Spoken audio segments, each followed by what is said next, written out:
Hello, hello. Keith is here. Alrighty. What else we got? Who else we have? So far, you're the first one, Keith. I mean, so far, you're the only one. So, yeah, I was busy. I almost didn't start the live stream until later because I think someone took over my Facebook account and I'm trying to change the password and won't let me change my password. Um, so that's what I was doing just before I started the live stream. I had to check my Facebook account. I'm just going to delete the Facebook account. Yeah, I'm pretty sure someone hacked into it because I can't change my password. That's never happened. And the old password I had written down doesn't work. So someone has entered my account and is probably controlling it from somewhere else. Alrighty. So today is Wednesday. I'm still going to do a channel news after this. This is a 2-hour live stream. The first hour is chat. The second hour is Flintknapping. If you're new, you've got 5 watchers right now. I do get a lot of new people in my live streams, which is good. But they might not know that napping doesn't start until the second hour. So I'm just going to read comments for the first hour and chat. Okay? So hopefully it's still going. I see the clock ticking, but I don't see anybody else in the chat, in the comments. So I'll wait. Yeah, I've got to figure out what I'm going to do about this Facebook stuff. Jeremy's here. Hey, hey. Let me look at my channel. See what's going on in the community while I wait.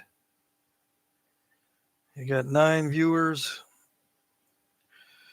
When we get up to about 20, then I know that most of the regulars are here.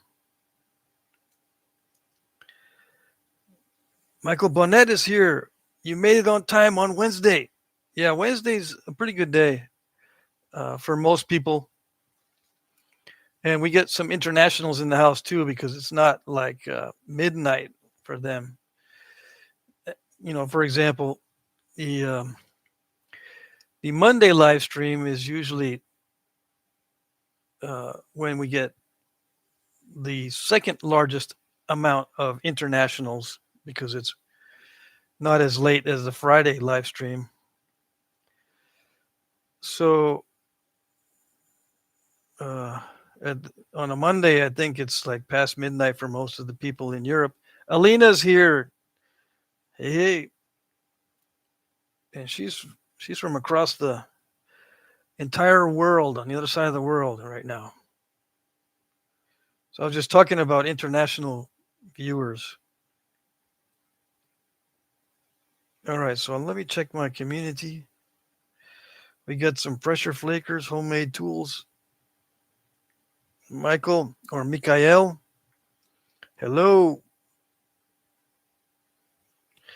Alina's only here for a few minutes. It's late for her too. Okay. I understand. But yeah, good to see you. Good to see you in the chat.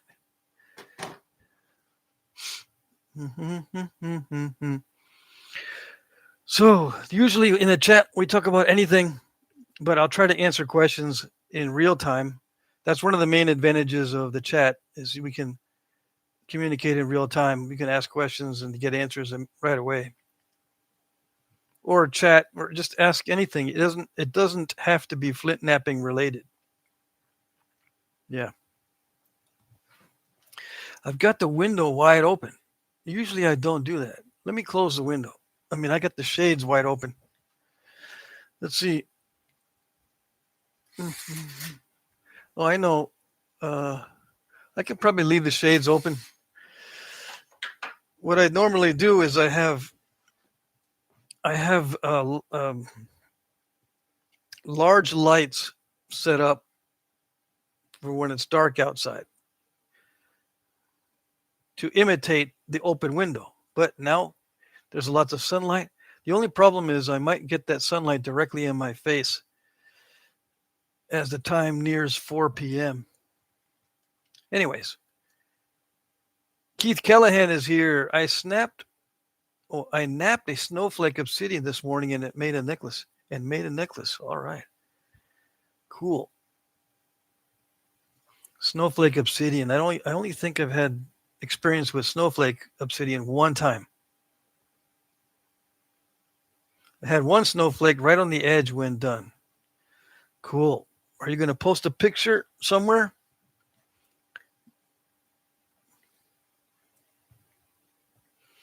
You can post a picture in the community if you know how to get to the community section of my channel. That way we can all see the snowflake obsidian point. Yes. See, I'm scrolling through the posts on the community section of the channel. The latest post is these pressure flakers. Right. And then we've got glass points. And we got some little obsidian points compared to a lighter. More points from, I think these are some of his first attempts.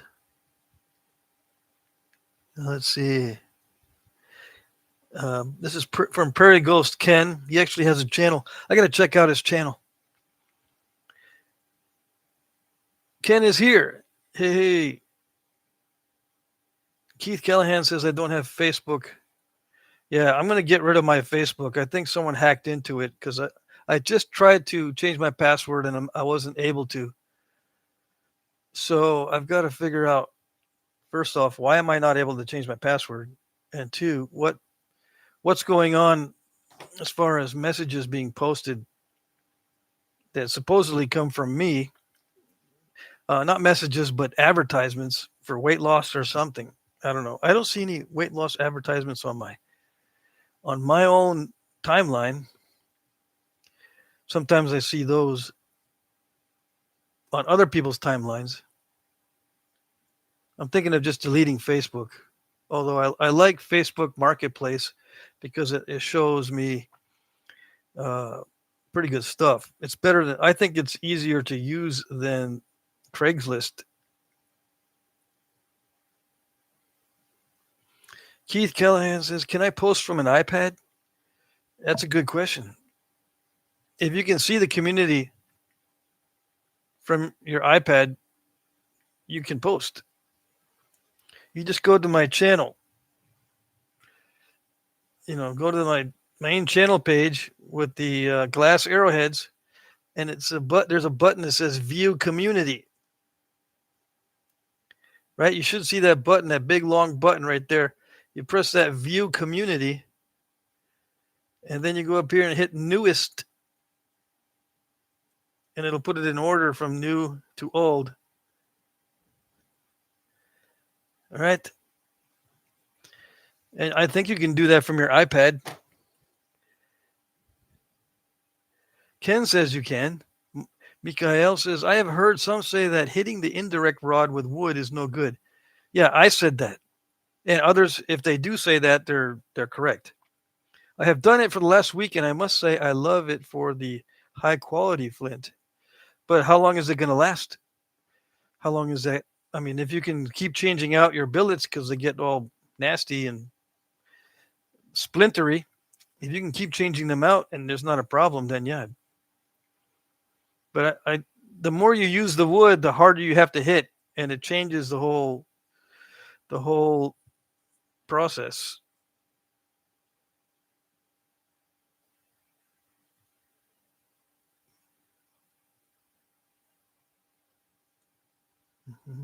What were you using before, Mikhail, instead of wood that you did not get as good results? Ken says, I'm 3 months into my napping now. I've made quite a few glass points and a couple obsidian. Awesome. Alina says, I took a video with stone tools from the museum here. I need to post it. When I do, I'll share a link on the community page. Nice. Very good. Perfect. So I got my lamp back, the pig lamp. Someone wanted to see it last live stream, so I put it back up here.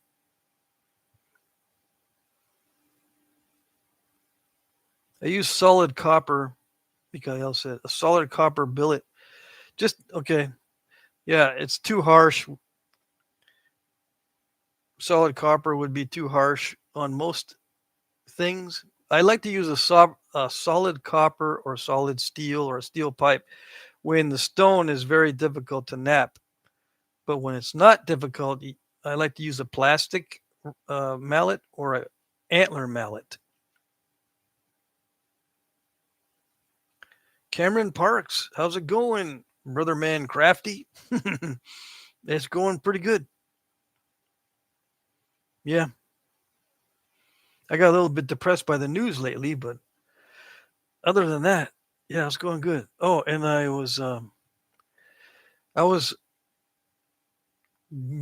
upset about the fact that I've been trying to eat squash and cucumbers, but I'm not feeling well. So it's starting to catch up with me. I can't eat. It turned out I've got food allergies. I can't eat certain things without feeling sick. They don't really harm me you know, in drastic ways. It's just I feel fatigued and sick to my stomach. So the only diet that doesn't make me sick is the carnivore diet. But every time I try to cheat, like I'll go visit somebody or I go to a nap-in or whatever, or I just eat what everyone else is eating.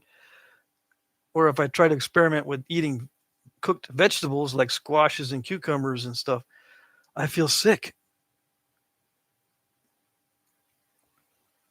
Keith Kiefers says, I don't see the community page on mine. It's not the sharpest knife in the drawer. I'm not the sharpest knife in the drawer when it comes to this. You should be able to see visit community somewhere.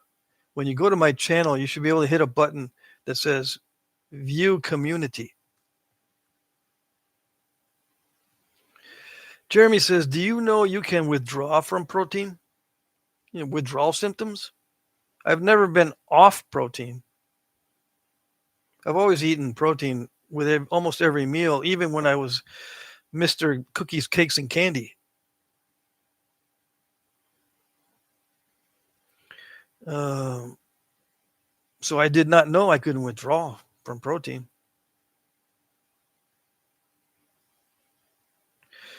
I'm assuming that means withdrawal symptoms. I know that I can get off protein entirely. I did it a couple times just to see what I'd feel like, and it was terrible.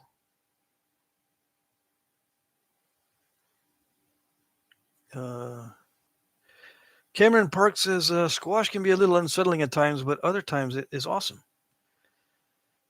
Jim Cooper's here.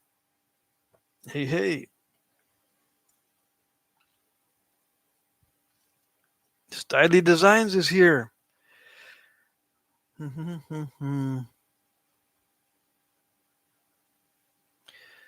Jeremy says, yes, I have never done it, but the doctor told me. Yeah, doctors these days, they're not trained in nutrition, although they're trying to change that. Current government is trying to change that, which I think is a good thing.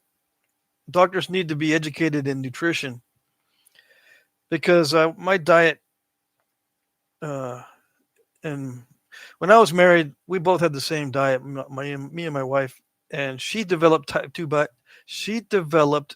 2 diabetes, and I became pre-diabetic with early onset dementia.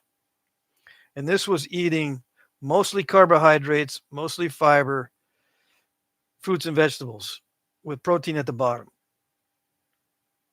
for years. And then occasionally desserts and once in a while candies and then energy drinks. We tried to limit the artificial sweeteners, and she still developed type 2 diabetes. And this was 10 years ago. I'm 62 now. And 10 years ago, I had pre diabetic symptoms and early onset dementia. But when I switched to carnivore, well, first I switched to keto and then intermittent fasting and then carnivore. Since I switched to carnivore, everything has changed. More energy. I retain my muscle mass when I start exercising and build up muscle. I retain it instead of losing it just as fast as I put it on. And mental clarity. No more symptoms of dementia and no more symptoms of the pre-diabetic stuff I was experiencing. And my ex-wife just had some surgery, and they saw that she had a fatty liver, which is a symptom of diabetes and all that kind of stuff. So it hit her a lot harder than it hit me. So I had to stay on the carnivore diet, but I'm trying to incorporate at least a little bit of variety. But it seems like every time I try to do that, it doesn't work. Keith says I'm 62 next month and type 2 diabetes. And guess what? I'm eating, a box of Good and Plenty again while watching. Yeah. When I'm on my carnivore diet, there are some carbohydrates in there. Like if I eat eggs, there's some carbohydrates in the egg yolks, I guess, right? But that's about as much as I can handle. I can only handle 5 grams of carbohydrates at the most per day. Or I start getting I start feeling all weird and cravings for food, especially before I go to sleep. Any amount of carbohydrates actually messes me up, but I've been trying to monitor that, and I can survive if I eat a little bit of carbohydrates, but it has to be like less than 5 grams. What does that mean? That means I get to taste. I taste a little bit of dessert, like 1/4 of 1 spoon, and that's 5 grams of carbohydrates. So I can have like 1/4 of 1 spoon of ice cream or 1/4 of 1 spoon of cake or dessert or apple pie or something like that per day of something really, really sweet. Styly Design says, I'm thinking of starting on an earthen lodge for my primitive archaeology experience at Rambo Ridge. I'll probably put it on my channel. Awesome. Yeah, I want to build a lodge too, but it's going to be one of those stilt lodges from the Neolithic, Northern Europe Neolithic stilt lodges, built on stilts. I'm going to put it in the backyard.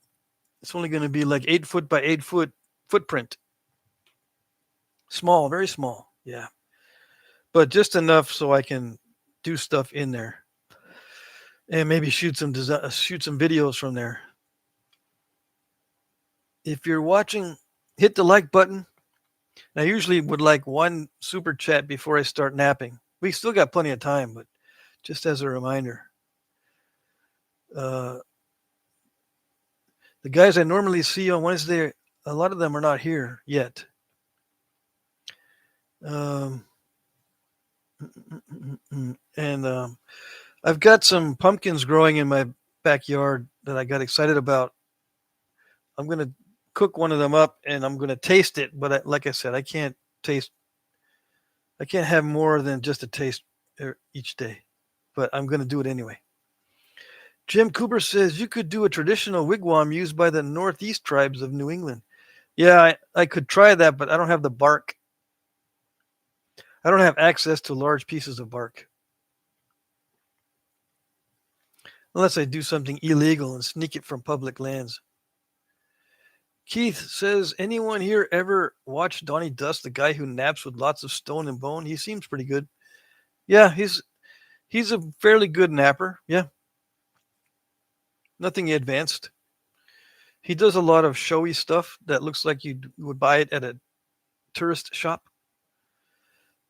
He's got a very showy. He invited me to go onto his channel or to do a collaboration. I said, absolutely, I will, as soon as I figure out a good time to do it. I just bought all 4 of Donnie's books. Michael Tomlinson, you just bought all of his books? Or does he have more than 4? So yeah, I have watched Donnie Dust's videos. He does a lot of shorts. I've been watching those. But I haven't watched them lately. So yeah, today's Wednesday. We can talk about news. I'm going to do a channel news video a little later. Okay, so Donnie lists 4 books on his website.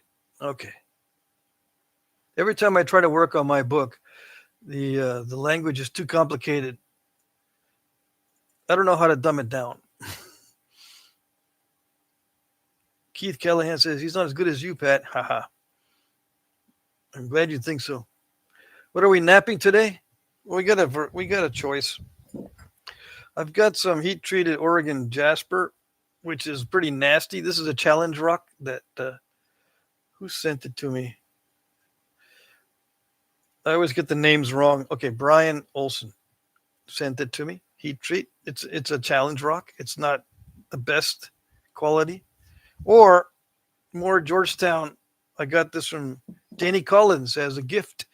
He's a supporter of the channel, Danny Collins. He sent me some of this quarry stone, this Georgetown quarry stone. That's what this looks like, because it's broken up like they break it in a quarry. And it's got stress fractures, so it makes it challenge rock as well. Challenging to nap, because you never know, especially with this stuff you get from quarries that's broken up by machinery. You don't know what you're going to get. It could be all messed up inside because of the stresses involved. Now, I don't know if this went together. Yeah. This went together, but it got messed up. Or, existing cracks or something, or messed up at the quarry. I didn't realize that these were from the same nodule. I just picked these out of my stack that Danny Collins sent me. He's got some for sale on his Facebook page. Jim Cooper says, looks like that Georgetown would make some nice some blade cores if you were into that kind of napping. Yeah, I've never been into napping blades from blade cores. My blades are always incidental and not intentional.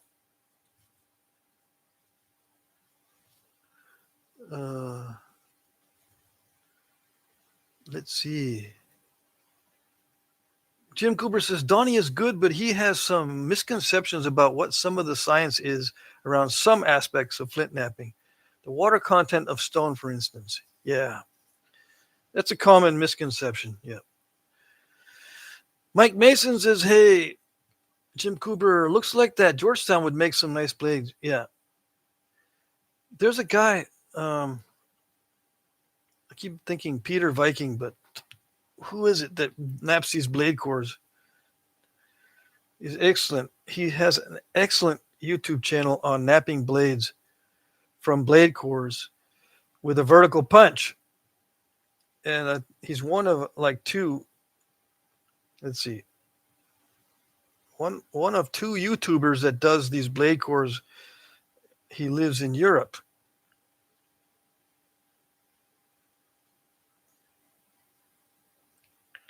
Right?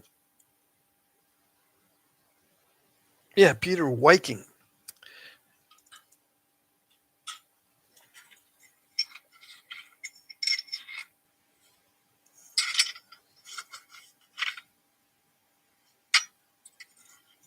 See that? Can you see?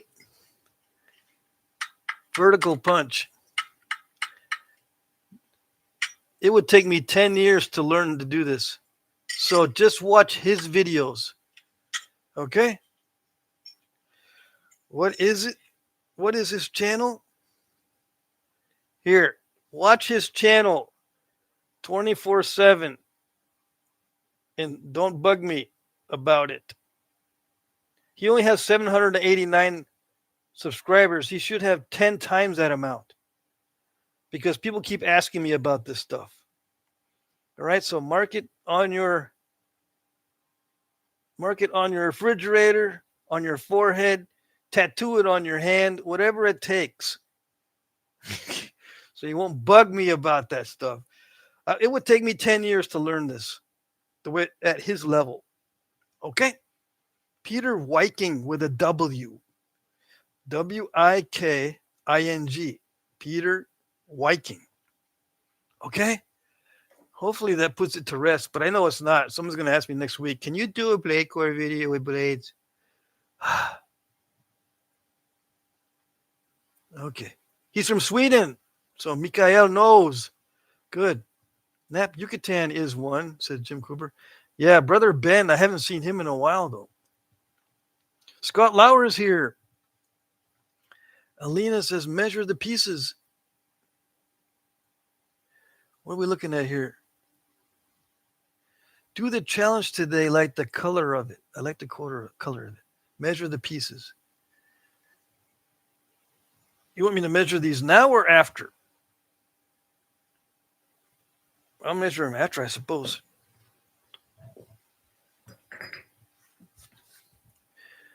Let's see. Scott Lauer says, see, Scott Lauer knows. Just us guys in the United States, for some reason, either we don't know about Peter or we forget. People ask me at least once a month, can you please do a blade core video? Please. I don't do that kind of napping. Besides, there's guys that do it a lot better than I can do it.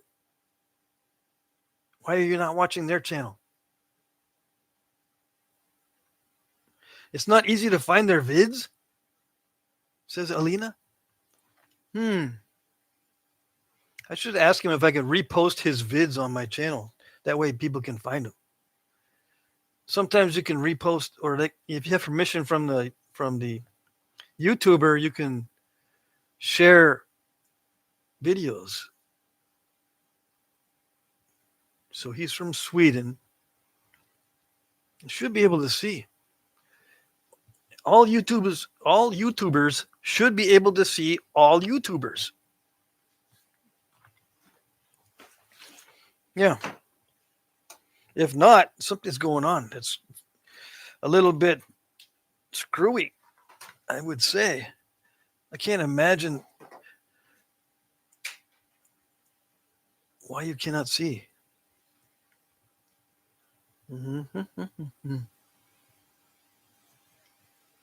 Yeah, and people ask me, can you do some large blades again? Because I only see a few. There are guys doing large blades that are better than I am at large blades, and they actually enjoy it. While I hate large blades. Yes, I said hate, because I want to make sure you get it. I want to make sure you understand. I don't actually hate them, but it wastes my time. Yeah. It takes too long to make a large blade without snapping it. And when I snap a large blade, I get happy because those are the sizes I like. I like the two halves of a large blade. I like those sizes. So if I snap a large blade, it doesn't bug me unless I have to make something for someone. I'm not going to do that no more, though. I'm not going to do that anymore. I will do some large blades on video, but only once in a while and only at random and never by request. Okay? I do have a large obsidian blade I'm going to be doing. I think I got the large obsidian chunk from Danny Collins as well. Right? Yeah, pretty sure. So, yeah, I will do some. Carson Wallace says, what did I miss? You missed 29 minutes of excellent chit-chat. Yeah, and I showed Peter Wiking's YouTube channel. I'm promoting someone else's channel on my channel. Yeah, I know. So that you won't ask me to do blade cores and make blades. What am I talking about? Talking about Peter Viking. Okay? Watch his channel and you'll see blade cores being made. So you don't have to ask me.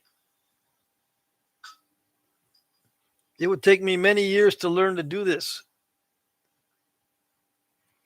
Okay? And he's got that big old Danish flint or Swedish flint, or where he's from Sweden. Okay? He's using a vertical punch. And notice with vertical punches, the tip is rounded. Okay? And it's kept rounded. Every vertical punch used for this type of blade type stuff has a rounded tip and not one that has facets. Okay? Watch what he does. Very carefully. It would take me 10 years to learn to do that consistently. So all my blades are incidental. His blades are intentional. There's a difference. For me to get intentional blades would take me many years.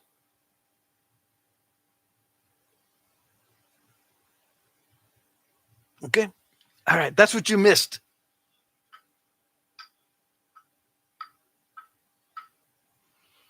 And I don't know if you can actually thin them down. I thin them down. I can take one of those blades and thin it down and get rid of all the original flake scars from those and make a arrowhead. That's what I do. Alina Sundragon says, see you guys. All right. Let's see. Styly Design says good night.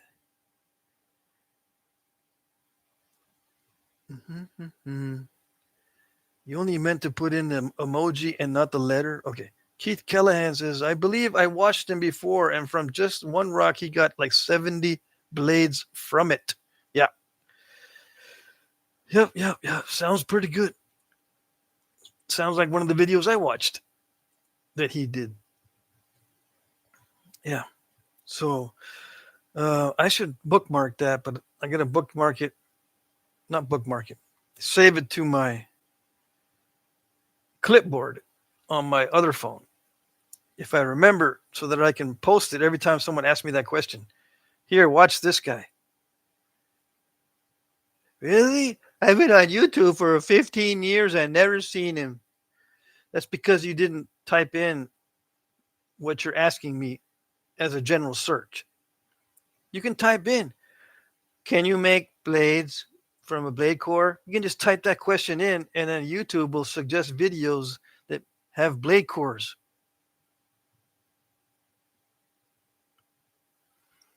Joe Roadwald, hi. Thanks for the new channel to follow. Oh, you're welcome. Have you been on YouTube for 15 years and didn't see the channel before? I bet. Mike Mason says, I wonder if he's the guy I saw that demonstrated the catch and lever core blade method. Maybe. Joe Roldwall says, nope. So you have not been on there for 15 years. Okay. I'll give you some slack. Scott Lauer says, some of the best European points are made from blades. Pitted wear culture made killer types. Yeah, I see. Sounds familiar. I've seen some of the some of the arrowheads made from blades.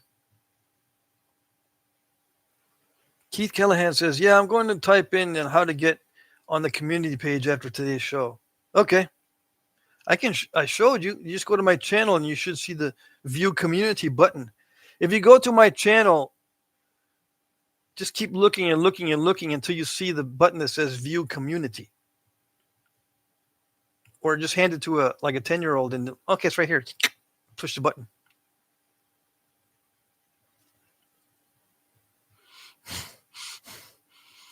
I can tell. No, I don't like it when you say stuff like that because it makes me feel dumb. That's the whole point.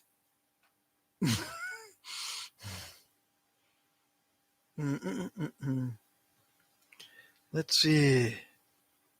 Description adds up. I as an interesting video.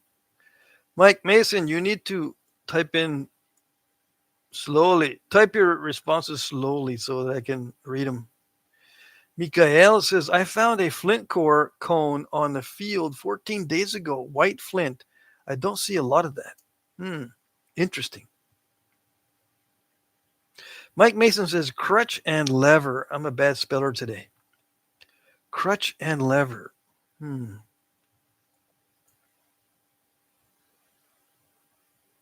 Keith says, I have 3 adopted daughters from China, and they are my technicians when I can't figure it out. There you go.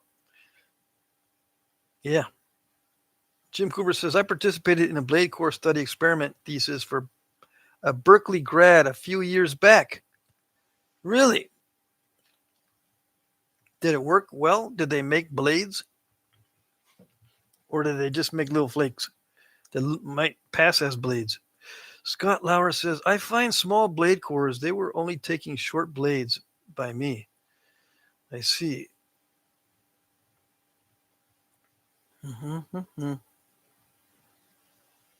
Yeah, I'm wondering what those small blades, sometimes they were used to augment arrowheads that were stuck on the sides of an arrow, point of an arrow. Instead of cutting a notch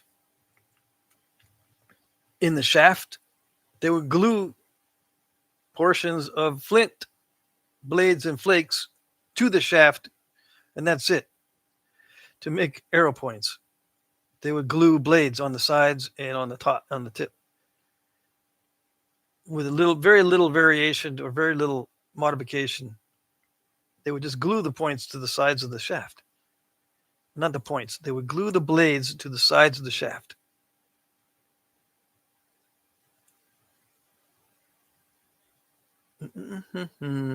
Mike Mason says, it's my fat thumbs. Don't type with your thumbs then. Type with your index finger. Ken says, I learned about Mount Edziza, a volcano here in BC, Canada. I want to make a trip there to collect obsidian soon. Well, there you go. How much obsidian do you have in British Columbia? Brennan says, dang it. Sorry, fellas. I got busy doing something and I missed 40 minutes. Tell you what. Do I have to show the Peter Viking channel again? Yes? Probably.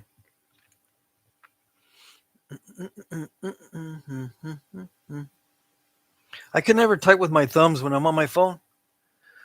I can't type like that because I'm dyslexic. When I type. When I write, I'm fine. But when I type everything in the wrong order. So I can only use one finger if I want to type reliably. And just my index finger. How did I do it at my job? Well, I just got so used to typing with one finger that I got pretty fast. And the only thing I use my other hand for is a shift. Shift.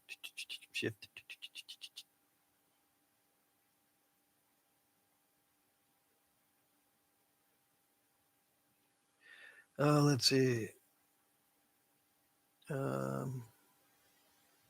Yeah, Keith says, Ken, you better take a semi and load up the trailer. I want some. There you go. Jim says, it was on trying to determine the skill level of a napper based on the blade quality and the known experience of the napper, trying to match the description to the groups of blades of each napper.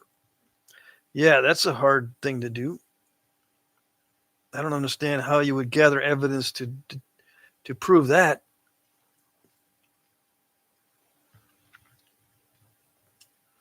Sometimes a napper can be extremely skilled, but have a disability, a temporary disability, and nap in a different way than he does at other times.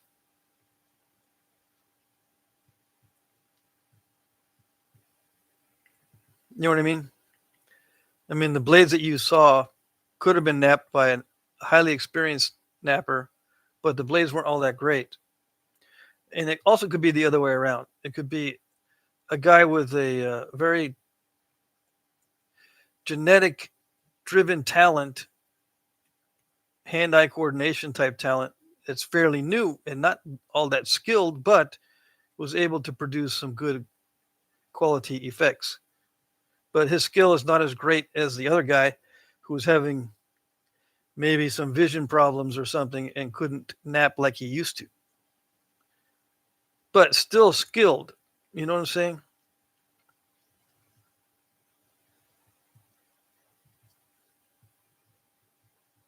So I don't know how you would. For me, I think it's impossible to know the skill of the napper. You can look at the end result and you know maybe what skill is required for the end result, but you don't know if that's the skill level of the napper. You know, you'll know the skill level required, but you don't know the skill level of the napper. And sometimes you don't even know the skill level required because some of the times it's a luck. It's a matter of luck. When it looks skillful, it may actually be luckful. Ken says, "Ha! I will definitely make it worth." Wow, Keith. Yeah, when you take a trip, get some extra stones. It's a good place to look for artifacts too. In Alberta, obsidian artifacts that were used for the native buffalo hunt were tested and found to come from Mount Edziza. I see. Hey, Red-Eyed Patriots in the house. Been super busy today. Hope everyone is doing well. Jim Cooper says that was the point they were trying to prove you couldn't. I see. Well, then they were smart. If they realized they couldn't prove it, they're smarter than the average bear. Bren says, "Howdy, Red Eye." Yeah, everyone says hi. Everyone say hi to Red Eye. He's watching you. He's the moderator, okay, of my chats. He's gonna watch you. So if you misbehave, you know what's gonna happen. Yeah. So I guess I'll be napping the Georgetown. And if I wanted to make blades, I would just use direct percussion and maybe some indirect percussion. I can use indirect percussion for a smaller, like this. I could use indirect percussion to take blades off this small distance. Yeah. But vertical is better for longer blades because of the compression of the vertical punch. It helps to deliver the force in a more slow or a springy, I shouldn't say slow, it's a springy type way. Who watches the watchers? We all watch what the watcher's watching. Okay? So we are watching the watcher too. I'm watching the watcher. Bren says, just kidding, getting comic nerdy in Flintknapping class. Smallzilla's here. Hello. Finally made it back to another stream. Yeah, only 45 minutes in or 43 minutes in. Yeah, so you didn't miss the whole stream. Yeah, it's a Wednesday though too, so it's a Wednesday. So I mean, I get most of my viewers on Fridays. If you miss the Friday stream, that's when we all have the most fun, I think. So yeah, I've got Harley. If you want to make a pressure flaker 3D printed for me, The dimensions are 5 inches long, 1.25 inches at the tip end, down to 1 inch at the other end. Okay. But it doesn't have to be those dimensions. It can be 1 inch at the tip end and then 3/4, as long as it tapers down to the non-tip end. So the tip is where you insert the bit and with the set screw. That's where I like the largest diameter, and taper it smoothly, not with any kind of bulge. Just taper smoothly from the tip end to the non-tip end. Taper it to a smaller diameter. Okay. I think you wanted me to draw a picture, but I haven't got around to doing that. I just keep forgetting.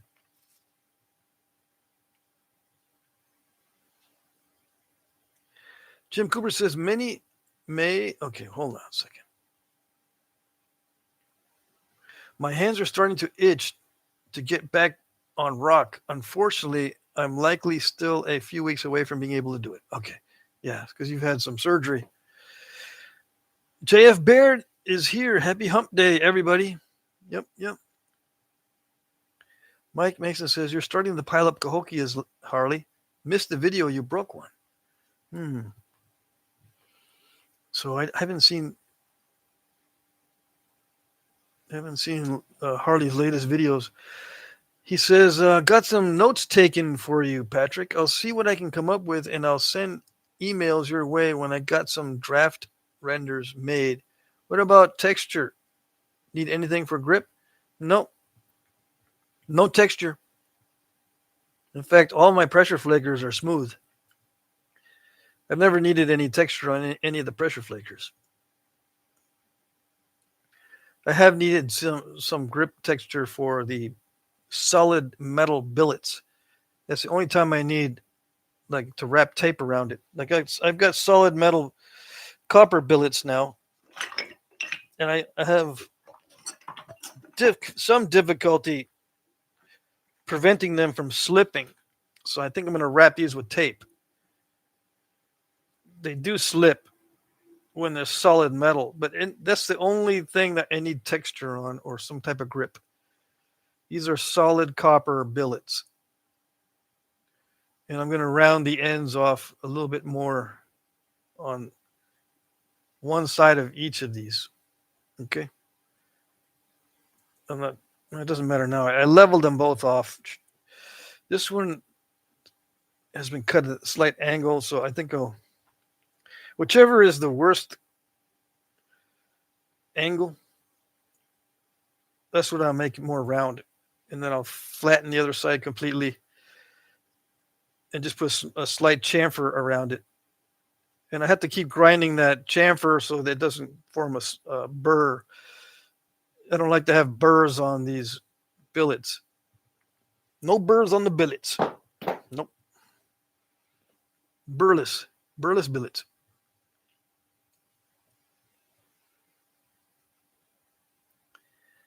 Let's see here. Everyone's saying hi. Ken says, time to go through all of Patrick's notching videos. Notching is harder than I thought. Oh, yes. Keith says, Patrick, get some pipe rosin and rub your hands on it before holding the billets. That may help. You mean pine rosin? Yeah. But I'm using my gloves usually with the billets. Yep. Mike Mason says, heck, I thought you were going for a match to Cash 78. I thought there were a lot of points in that one. What does that mean? So yeah, you can put pine rosin on your fingers to grip the tools better, but I've never used that either. Burless billets bought by burly nappers. Say that 10 times fast. Yeah. I bought those billets with burrs. Yeah. These were Burry billets when I bought them. Burry billets? Yeah, Burry. They were Burry billets when I bought them. Because The napper that sold them to me, he had already used these a little bit. See, they got rock dust. I didn't do that. They got rock dust embedded in both of these ends, but I didn't do that. I did some of it, but not all of it. I like this one. This is going to be one of my favorites. This one is good for spalling. Yeah. Except I got to round one of the ends. It'll be even better.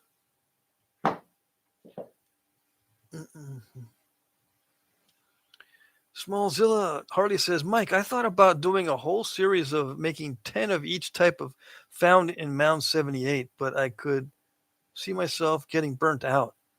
But in the future, I might do another 10 of a different style.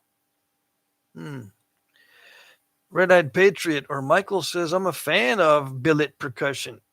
Yeah. I noticed that in one of your comments that you missed. At least two people were saying, yeah, finally we get back to the billet percussion. AA Ron is here. Howdy, rock slappers. Who's been slapping the rocks? You been slapping the rocks around? Are they misbehaving? That never happens. Mike Mason says, Ken, do you notch making 2 points of contact inside the notch for flaking? It's helpful, if not snapping off those barbs and ears. 2 points of contact? What does that mean?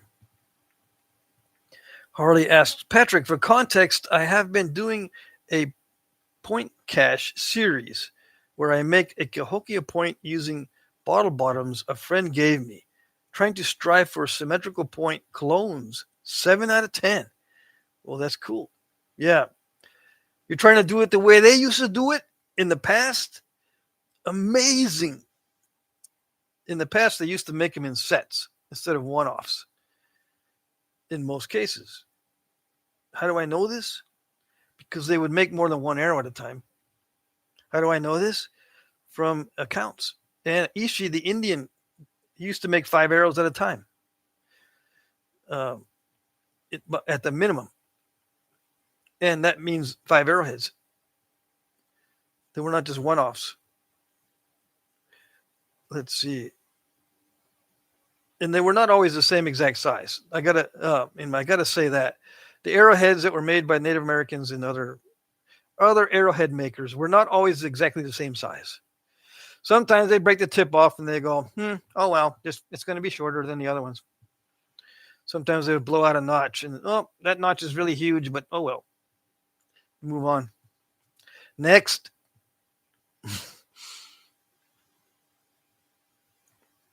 Let's see.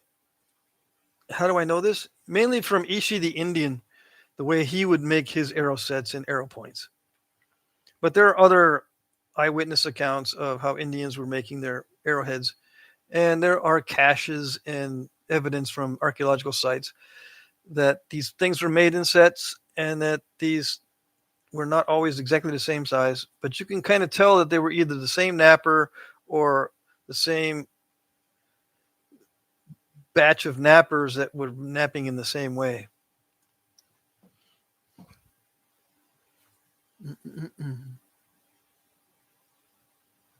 Mike Mason says, gotcha, Harley. Is there anything in making a Cahokia that you'd say is a mindset to making them? Yeah, I'd be interested in seeing that answer. Let's see. Jim Cooper says, are you notching that weight distribution? Are you noticing the weight distribution difference I mentioned when you asked us about solid billets a while back? You don't get that whipping motion you can get from a bopper. If you're asking me, yeah, there's a definite learning curve to go from swinging a bopper or swinging a billet to holding this type of billet where there's no swing. There's an arc motion, but it's like using a hammerstone. You don't swing a hammerstone, okay? using a short billet like this is like using a hammerstone, except this is much heavier in a smaller compact device than a hammerstone. Okay, now if there's guys out there swinging their hammerstones, I want to see, because that can be done, but I've never found that to be effective because it chips off the. As soon as you start swinging the hammerstone, it produces too much. What do you call this? Glancing blow type of force that chips off the sides of the end of the hammerstone. But if you drive it with your hand behind it, it tends to impact near the center of the impact area instead of the side. So if you're swinging it, it tend to peel off flakes from the hammerstone itself. But if it's a billet type of swing, or if it's a hammerstone driven in like this with just a simple arc, it tends to impact in the middle and has less damage. It imparts less damage to the hammerstone, in my experience. But some people might be swinging them hammerstones and not getting any problems at all. No chips taken off or nothing, and perfect flakes. So I want to see if that's you.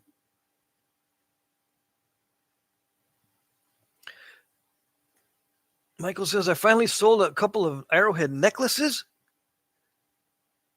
It's been a few months. Let's see. Ken says, Mike Mason, I've been using a stone anvil wrapped with leather as a notching platform. I can get a basic notch, but it gets to the point where I can catch the platform where I can't catch the platform where I want it. My points could use more thinning too. That could be a factor. Oh, yes. The rule is if you're notching a thick point, the width of the notch cannot be less than the thickness of the point, or you run into problems. Okay? When you're notching, the width has to be the same or greater than the thickness of the point.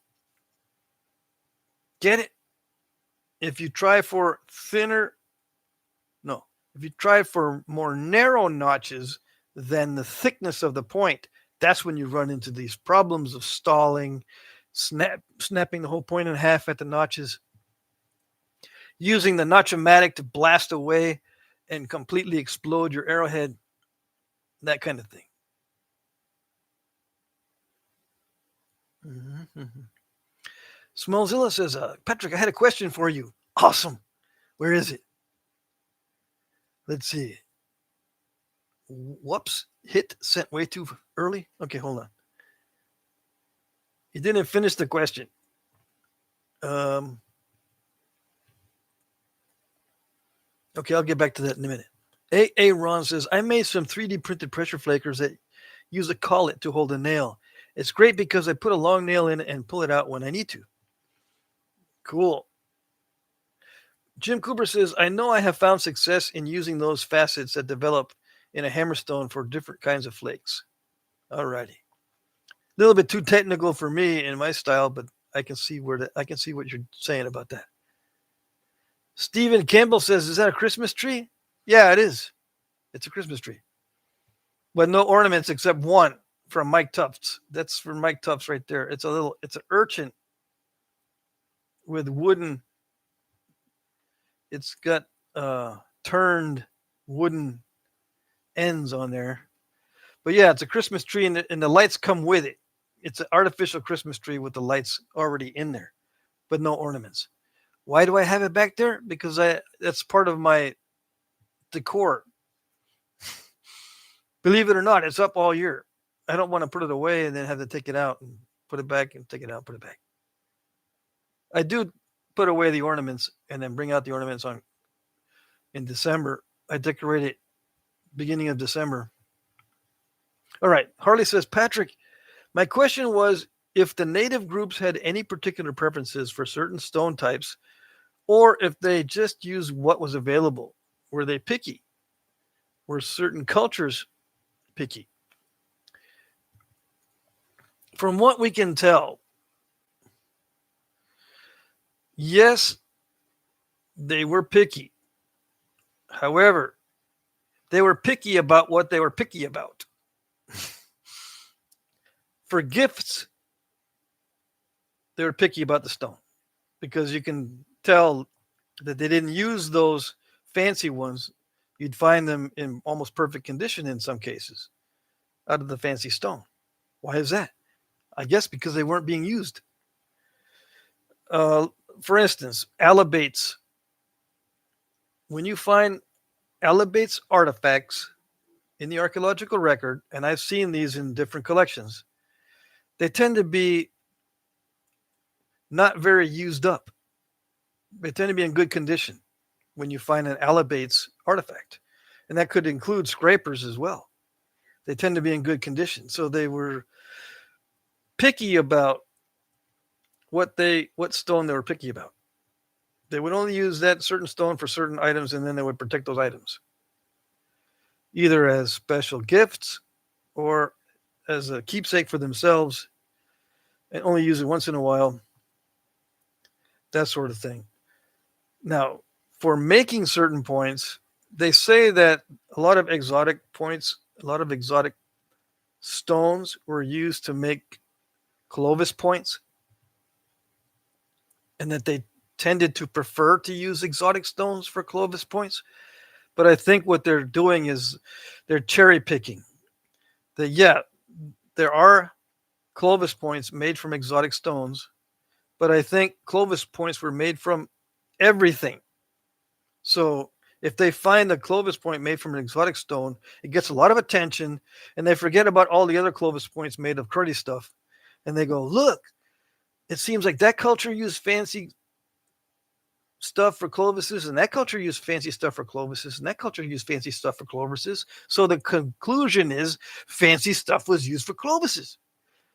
Yeah, well, so was everything else. But they don't like to say that because it doesn't get attention. One excuse. The other excuse is they're too focused on the 1% of the 1%.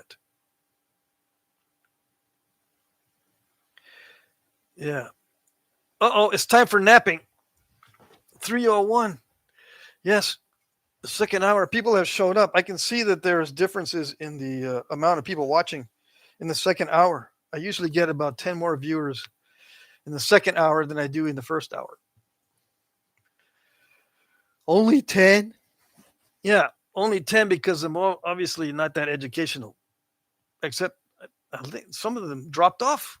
I lost like 5 people. You usually get 5 more instead of losing 5. All right, so what do we got?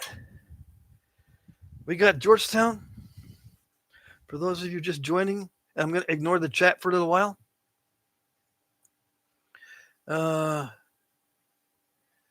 Let's see. Keith says, remember, Pat has a 4-room house, no closets to put the tree in. That's true. You know what you're talking about. My closet is my storage unit. I got to pay for my storage unit every month. I got a little 10 by 10 storage unit. That's where I put all my stuff I can't fit in the house. But I don't want my tree in the storage unit because I like my tree. Yeah.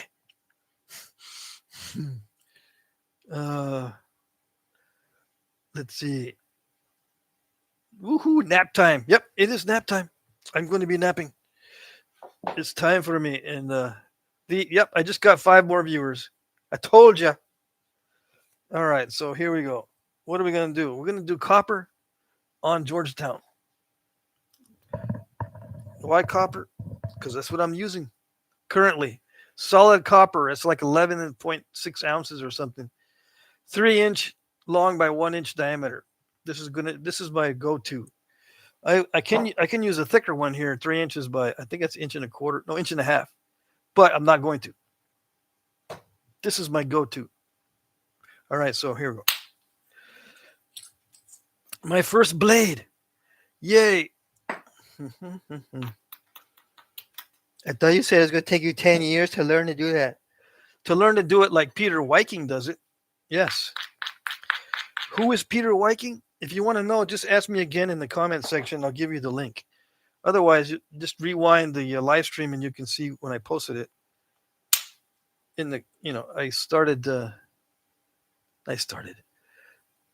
I was posting images from my phone to Peter Viking's videos. Yeah. So You can make blades with direct percussion. Okay? It's with this type of billet because it acts very similar to a vertical punch. Okay?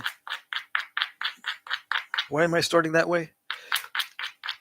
Just to show you, and also to get a little bit of experience in how this is going to nap. So I can make blades with direct percussion. I just have not used vertical punches for that. And every time I do, I ruin my vertical punch. I don't know what it is. I always split the vertical punch. Okay, so I can get these little blades. But look at that. It shouldn't have snapped right there. I don't know why it snapped. It could be because there's internal stresses in the stone. I don't know. Anyway, let's thin this down so I can make a biface. Because these blades can't really do much. I can make a fulsome out of that. Yeah. Because that one side, it looks like a fulsome flute. I can just nap around it on the other side too. Yeah. No one would ever know. Yeah, you can tell. You can tell that it's not the proper fluting. Anyways, were some made that way? Yeah, I've seen some fulsomes with the flute only on one side. You might say, "Oh, that's blasphemy. A fulsome with a flute only on one side is cheating." Yeah, it is. But they did it. Okay, so they don't care. They don't care, or they didn't care that the future guys in the future thought they were cheating. Yeah.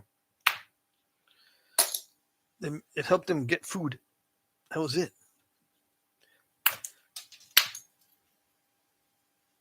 Nice. This actually works. This Georgetown is actually not bad. Sometimes it's all nasty and cracked.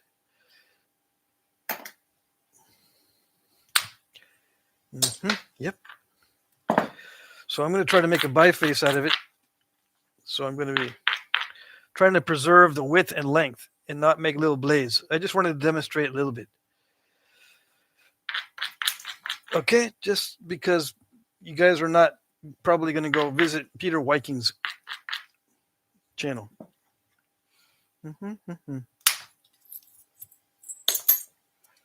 So little by little, I'm going to be taking this down and trying to get a biface. Let's see. I can't zigzag. This has got too much of a flat. Too much of a square edge. Yeah. This should be okay.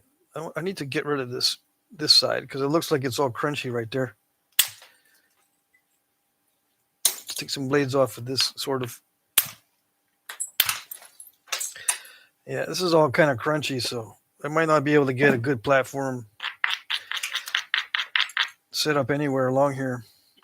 I shouldn't say platform because the platform is on the flake itself. That's the platform. This is a striking area. All right. At least on this channel, that's where I make that distinction. These are not platforms. These are striking areas because you can strike anywhere.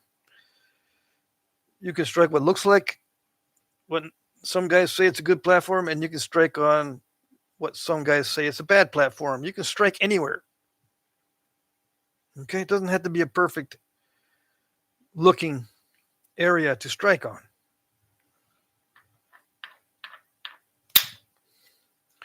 Yeah, so that was not a perfect area for taking off a big point, but it came off. Can you see? Yes. It doesn't seem possible, does it? That I could take off that from this. But it did it. And I can use that for an airhead. And I got sunlight coming in. There it is. Where's that coming from? It is coming from the window in front of me. Hold on. I'm going to turn on my other set of lights. Because like I was afraid of, the sunlight is coming in. So I got to use my artificial lights to light up the room. Come on. I'm in a strange angle here. Usually I'm on the other side. To the right. Okay, turn these lights on. Okay.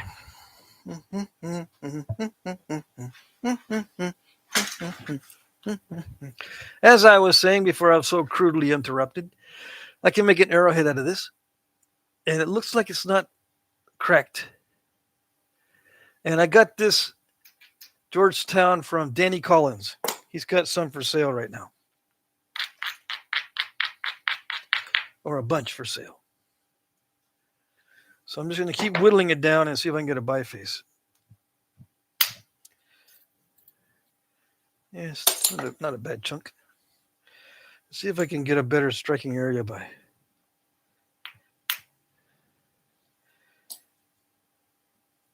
taking out a little divot and then hitting right in there. But I don't know. That probably will not work that great. Just a glancing blow is probably good enough. Yeah. These chunkers, these are good for woodworking tools,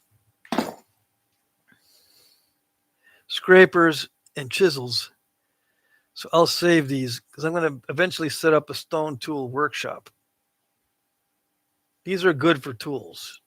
I mean, they don't last forever, but they do last a good while for woodworking. Okay, so those are not throwaways necessarily. Of course, if you don't like using stone tools for woodworking, then you probably have no use for those. Too small. By the time you get those thinned down, they're going to be too small. And I got to be careful not to scoop it out too much. See that? Because this face, although it looks like a very good striking area, is not that great.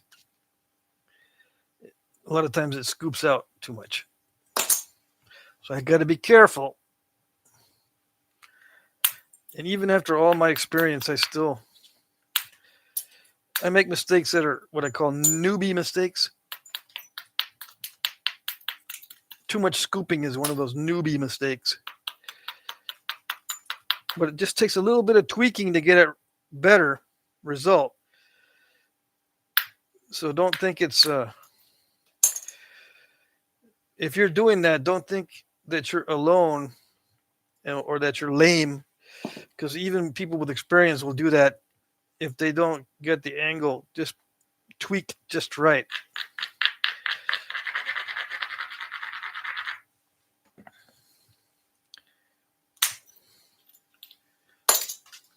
Some people love knapping Georgetown.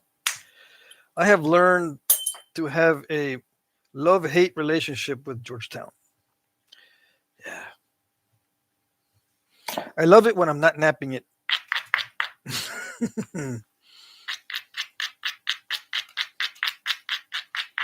Although if it's good Georgetown, it's really good.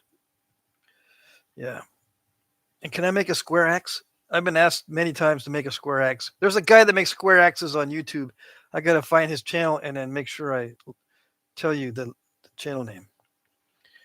Yeah, because I'm not going to do it. I can do it, but I don't like doing it. And when ADHDers, when they don't like something, they'll sabotage themselves and make their lives miserable just so that they don't have to do it. How do I know? I don't know.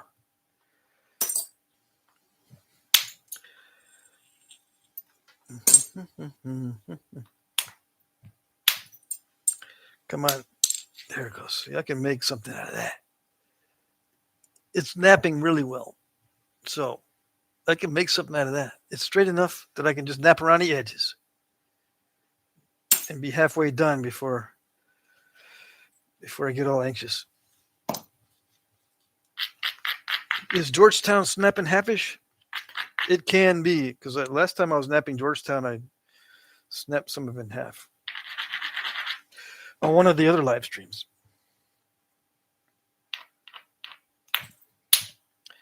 That sounded good. Did it work? It worked. It's a coast to coast. It did not take off width, but it went all the way across. That's not an overshot. overshot always removes width. This is a coast to coast. Okay? I think there was a little bit of confusion on the distinction. Hey, I got a square X almost. Okay, so are you satisfied now? Yes? All I gotta do is trim it up a little bit and I'd have a square X. Okay? So I'll give you a little preview. See, all I would do now is just start using indirect percussion to make it more 90 degrees everywhere. Yeah. Which is not easy, but it can be done slowly if you pick at it. Yeah. All right. I'm just wanting to make a biface.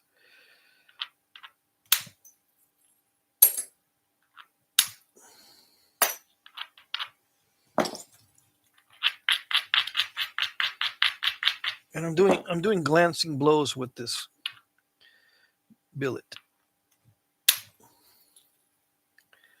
Okay. Okay. And the same rules apply. Always thin the ends down first. See that? The ends are thinner still, even with something like this. Always thin the ends down first. Okay, that should be something that you tattoo on your hand if you can't remember. Someone will say, "Oh, that's an interesting tattoo. Thin the ends down first. What does that mean? Are you a chef or something?" I'm just guessing what they might ask.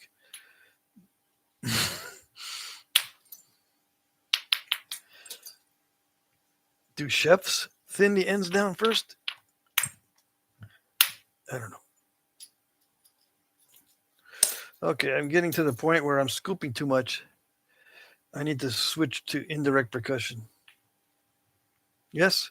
Yes. Too much inaccuracy. I need to be more accurate. Now, if I focus more on my technique with the billet, I can be more accurate, yes. But it requires mental energy that can get you fatigued in the beginning. And then by the time you reach the end, your brain is so tired that you mess up. So you don't want to mess up the race by going too fast in the beginning. Just like any other race, you have to pace yourself.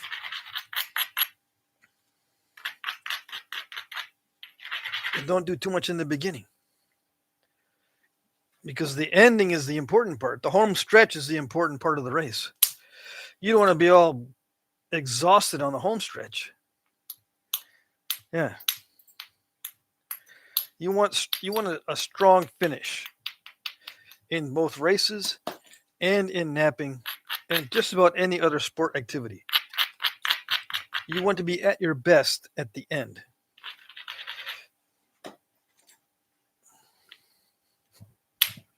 Like, just imagine if you were dribbling a ball down the basketball court and you're out of wind by the time you get to the basket, and then when you're trying to shoot it, you're exhausted. You know, you can't. You got to be in shape. First of all, napping as well, but don't exhaust yourself in the beginning.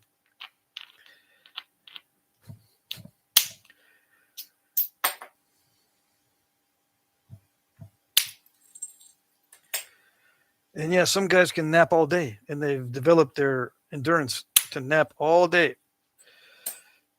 I've tried. I can't nap all day.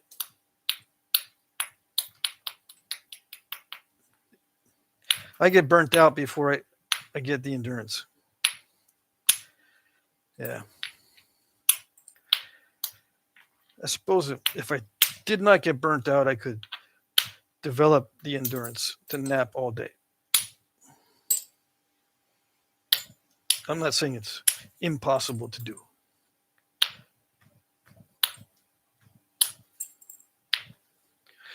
Okay, this is not accurate enough. See, when it's not accurate enough, you start getting all kinds of step fractures and crushings and scoop outs.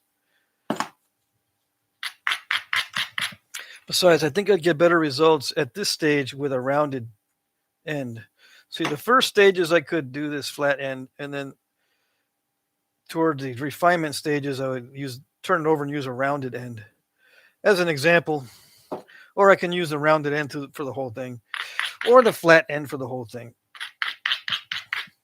The thing with the flat end, one thing that'll help you is if you isolate these striking areas, and then the flat end strikes become a no-brainer. Because you don't have to be all that accurate. That striking area is sticking out. If you isolate it, I just don't tend to isolate unless I absolutely have to. It takes extra time and mental energy.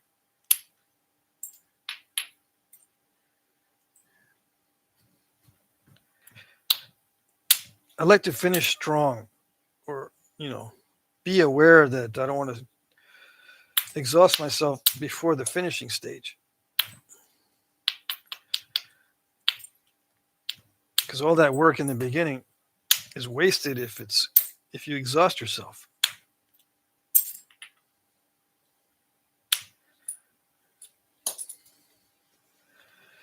Okay. Yeah, the accuracy is not there. Okay.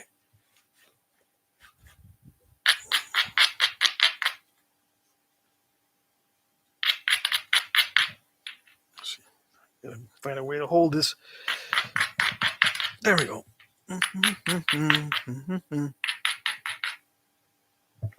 Let's see.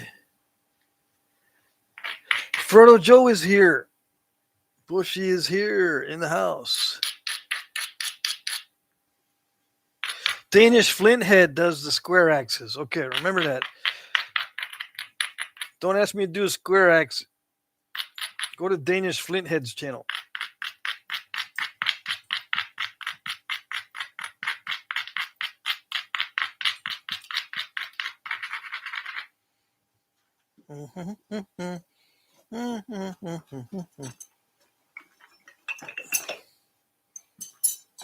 Where is my favorite 3/8 inch? Here it is. It's all bent out of shape again.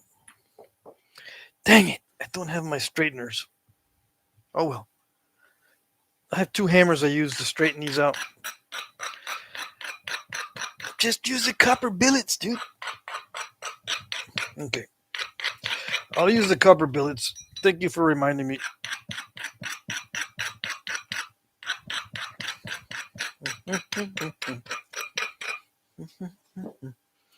See, I can use this copper billet.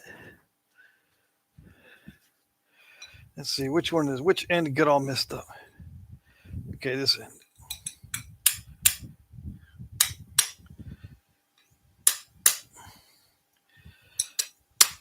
Why do I unbend it? Because it makes a difference. When you're into the final stages, subtle differences make all the difference. And even a little bending in the rod can influence the angle that the rod is to the workpiece. And yeah, just that subtle difference can make a big difference. That's why it looks like I'm doing just like what you're doing, but you're not getting the same result. It's because there's subtle differences that are almost imperceptible that make all the difference. Yeah. Oh, it's so nice when you got accuracy. Oh yes. So nice. Yep. And this is actually very cooperative, very consistent Georgetown. That's nice too. Oh yes. I have napped Georgetown that was so crackly and snapping halfish that it almost makes you want to just say, okay, I am not going to be no flit napper no more, because people say Georgetown is beautiful and I can't nap it. It's not doing it. So I'm just going to quit. Yeah. I've been there. If I can't get Georgetown to do it, Who's going to do it? Nobody. That's what it feels like.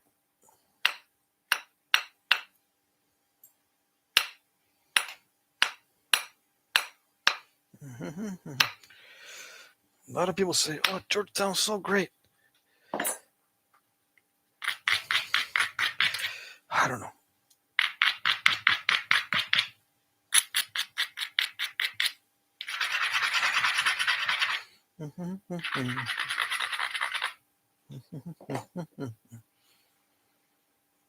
They might be used to napping something extremely cruddy. I find that to be the case many times when they say something is so nice to nap. I find that they've been napping something so cruddy that almost anything would be nice. Yeah. What have you been napping? Oh, I've been napping Quartzsite and Rhyolite. Yeah. Finally got me some Georgetown. It's the most beautiful rock in the world. Well, compared to those two, yes. Compared to Rhyolite and Quartzsite, Georgetown is heaven. Yeah, beyond heaven. It's like going to heaven and dying and then go to another heaven. It's even better. Yeah.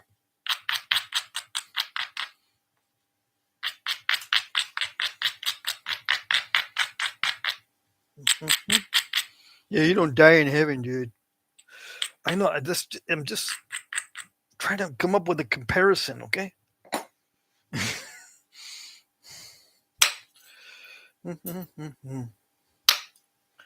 I've been on the internet too long. Yeah, I've seen people complain about all kinds of stupid stuff. And you try to introduce humor and sarcasm, and it gets people irritated. Yeah. So you got is sarcasm. That's all you got. You got nothing else. Well, that'd be good because that means I don't have lies. No, besides that, you got lies and sarcasm. Well, I guess I don't have toxicity. No, you got that too. You got toxicity, lies, and sarcasm. I thought you said all I got is sarcasm. That's all I got. Yeah, well, that doesn't mean anything.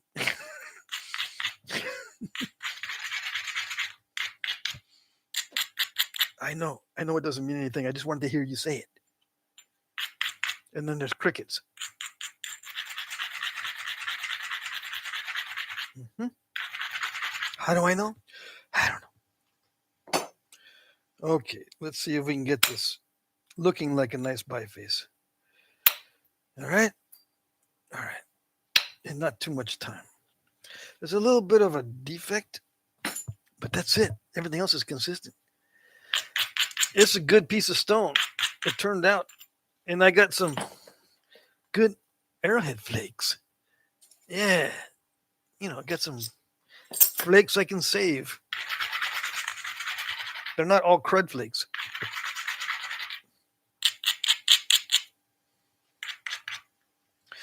Am I taking my own advice from thinning?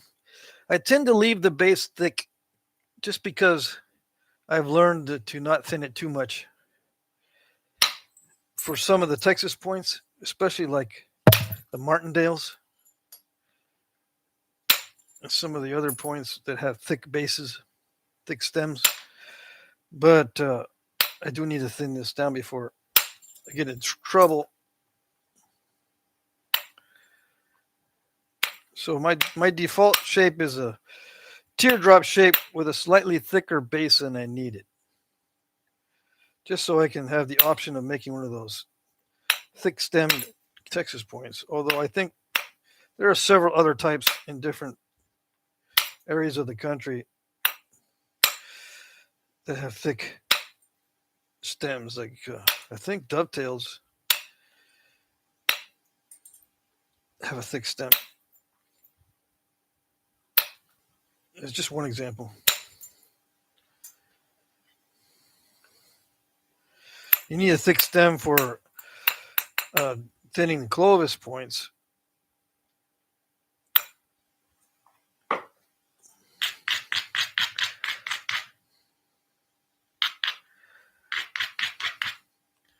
So I'm trying to make this, the thinner it gets, the smoother I want it also. So I'm trying to knock off all the bumps, make it as smooth as possible for the final passes of bold flakes instead of a lot of little flakes. See, like that? It's all flakery. I like to have some bold flakes instead of having a bunch of flakeriness. Okay. Different lighting situations. I don't know. There it is. See, there's a lot of flakering going on at this stage, but I'm going to start doing some more bold flakes here. Okay.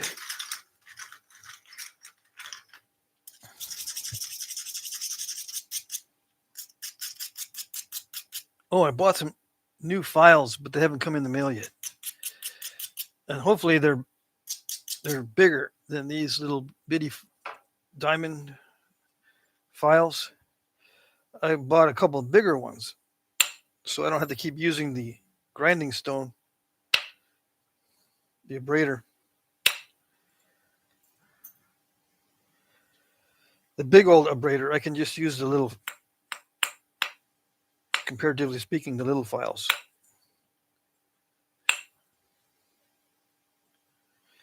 And they're quieter also.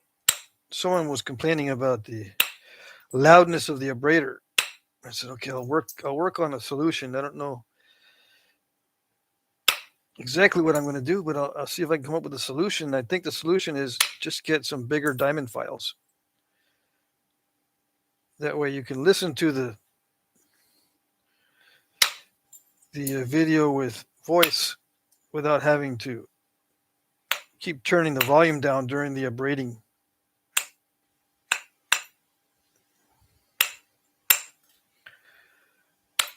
Yeah. So when I do record a video with voice, you don't have to keep turning down the volume when I do the abrading. So I'm just going to be opportunistically removing big flakes when I can. Yeah. Looking at the symmetry. Removing stuff that interferes with the symmetry.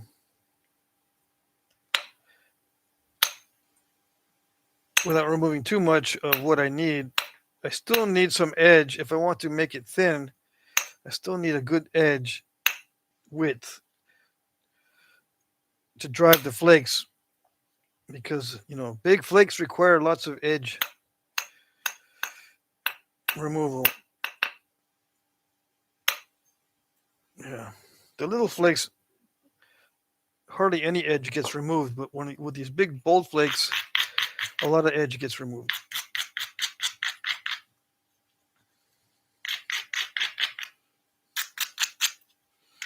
And you learn just how much to remove as you gain experience. It's not something I can quantify with a formula.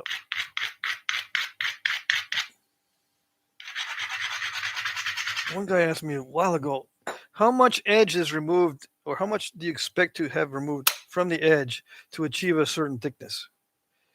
I wish I had a formula for that, but it depends on the situation and the stone. Sometimes what you think is not what actually occurs. And if it's got a curve in it, that screws everything up too.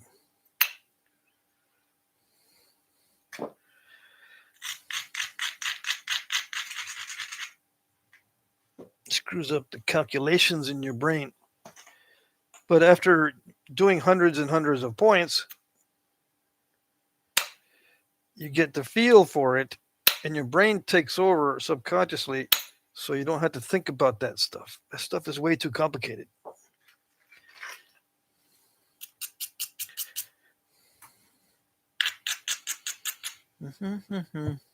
Jim Main is here. Ralph Snyder's here. Don Reed. Well, no, that's Gary. Gary's here. Oh, you guys showed up during the napping portion. I'm not going to be able to answer questions right away because I'm napping. No, we're not here for questions. We're here to watch, to chat. Okay, good. Oh, there's something up in this part of the stone. I'm doing this all over the place because I can't find a good lighting situation until I get right there. See that? That's let me see. You can't see it. There's something up with this little area. So it scooped it out and it caused a weird step fracture. There it is. And a crack. And that was a pretty good striking area. I don't know what happened. The tooltip is fine. I don't know. Sometimes it'll do that.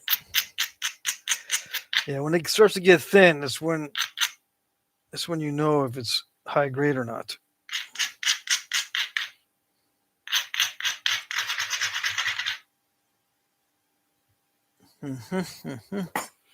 All right, so I don't know what I'm going to do. Just okay.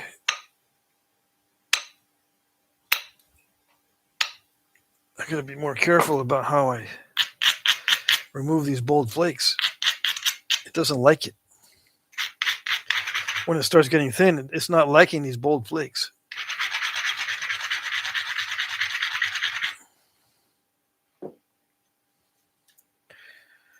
Unfortunately. Come on. Yeah, I know. You're just tough in that spot. That's what it is.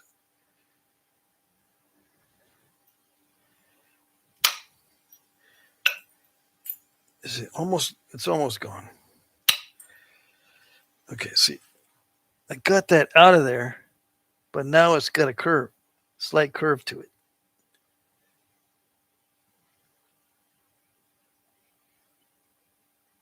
And it was tougher than I thought right there in that spot.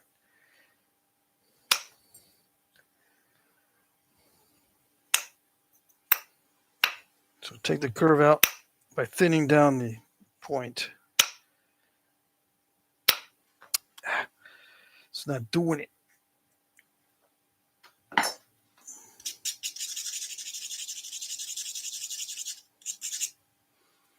See if I use a smaller diameter flaker. Get in there better into those small striking areas. Yes. Yeah, okay.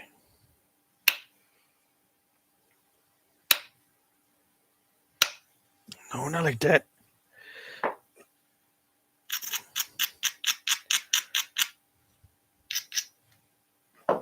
It's too weak for the flicks I need. Come on. No.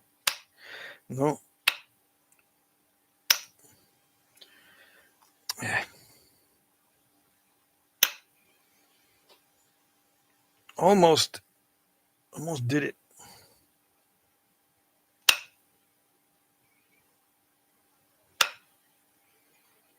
Come on. No, not like that. Okay. What is up? It's not releasing the flakes.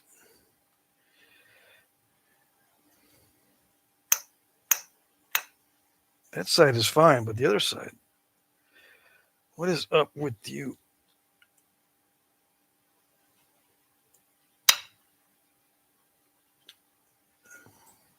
It wants me to scoop it. Yeah. I see what you want me to do. But I'm not gonna.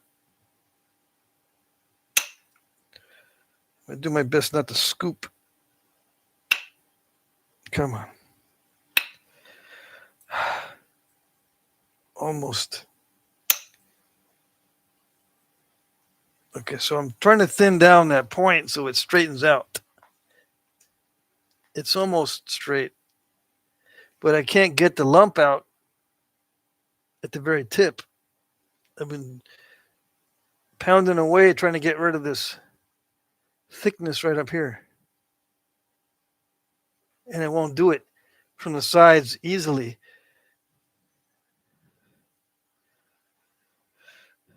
It wants to be tough. And it wants me to hit really hard, which causes scoop outs. Let's see. Let's go back to the other flaker.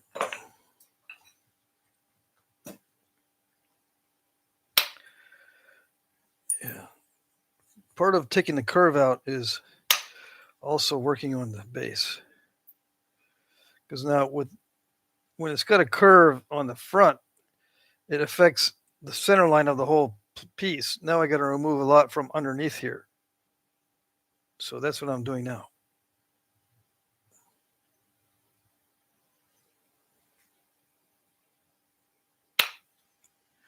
Come on, that was a good area for striking and it didn't do it.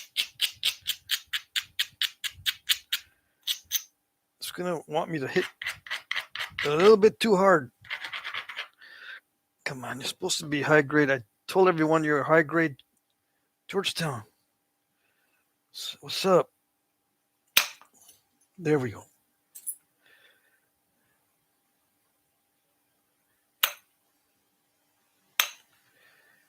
Is it time for me to start talking again in the chat? No? Got 5 more minutes.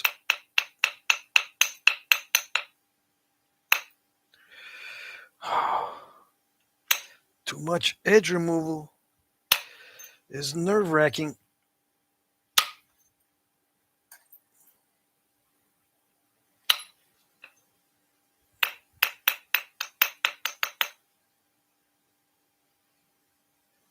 What do I need to do?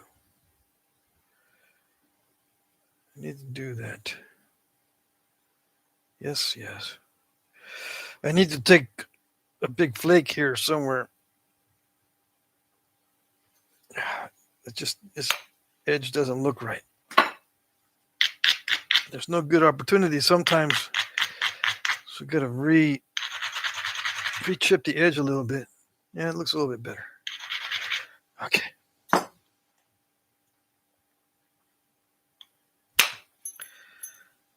Yeah, that was a big flake, but not quite big enough. That's better. All right, so I'm really thick in the middle. I need to take that thickness out.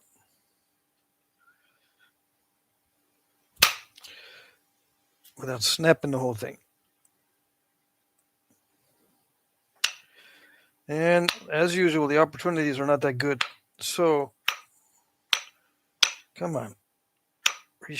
Reshape the edge a little bit.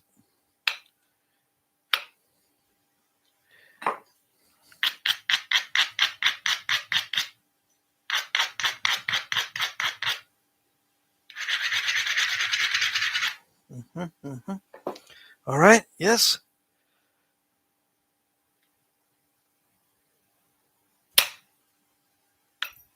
Yes, we're going to make a mess. I hit the microphone. Let's see. All right. Yes, with no mess. Yes, with no mess. See, we'll keep the lucky streak going.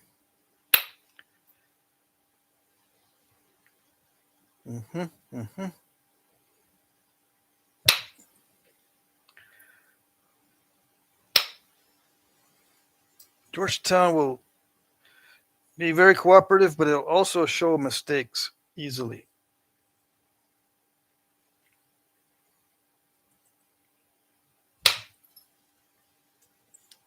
Come on. Yep, you're going to show my mistake, huh?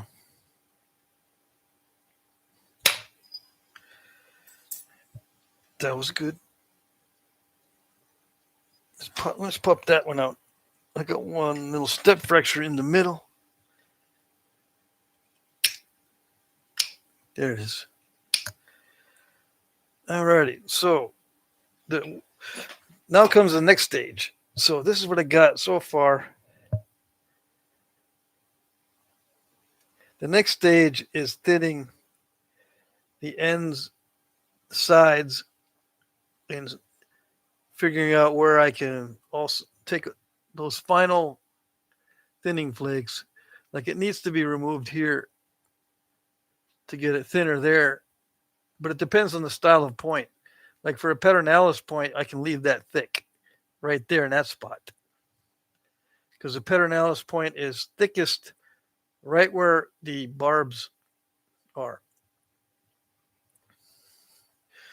So it would be good for a Pedernales point at that stage. But this is the flattest area, and that's where I had to make sure I got the curve taken out. So I had to flatten this side. And then I go back and I fix the other side if it needs fixing. This is actually easier to nap on this side.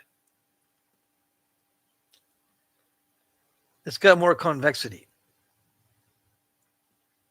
It's always easier to nap the side that's got more convexity if you're worried about step fractures, which people usually are.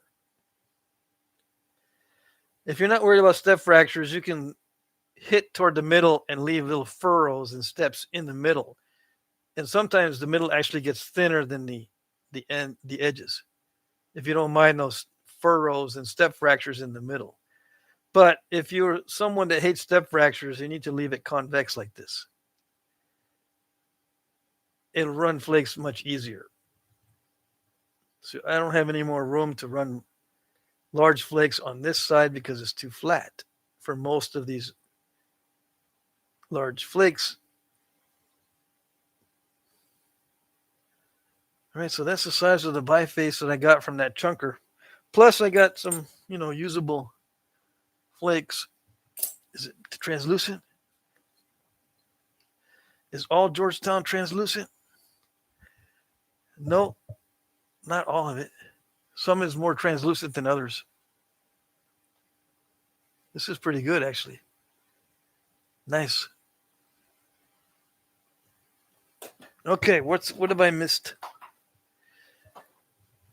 And no, I'm not going to finish that out on the video, on the live stream.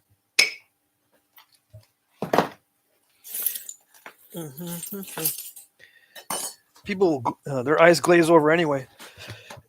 In the second half of the nappings, over the years, I've learned that people tune into the first half more than they tune into the second half. So that's the first half. This is the first half. That's what attracts most of the attention, and that's where most people mess up, I think. Although I mess up in the second half more often than the first half. So that's why I like to do it off camera.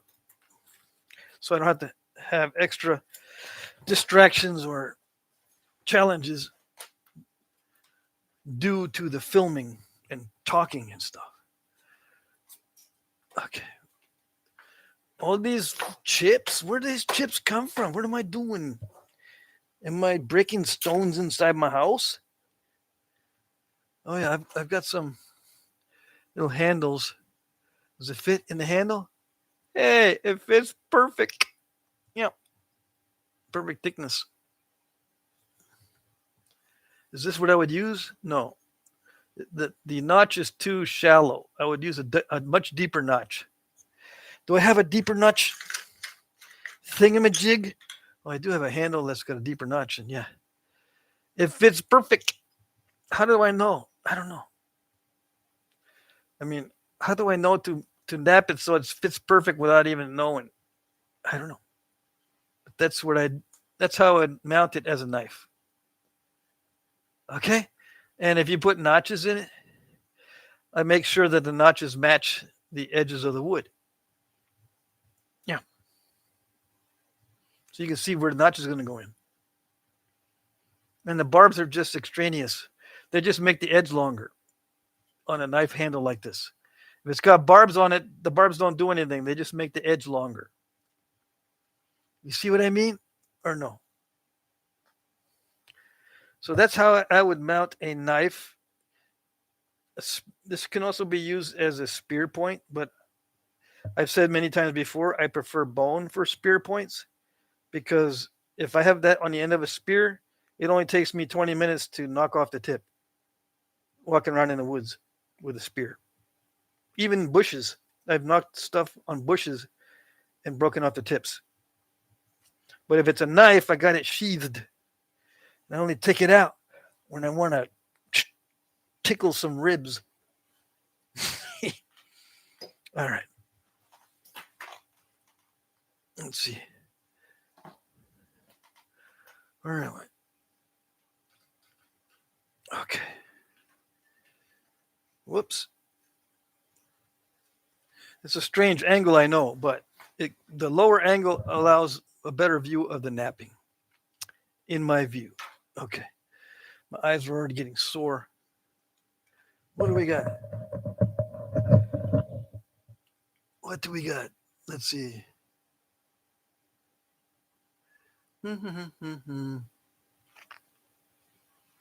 Jim, Aurora is fantastic for shark's teeth. We dig them out of the piles of tailings from a local phosphate mine. The teeth are world class.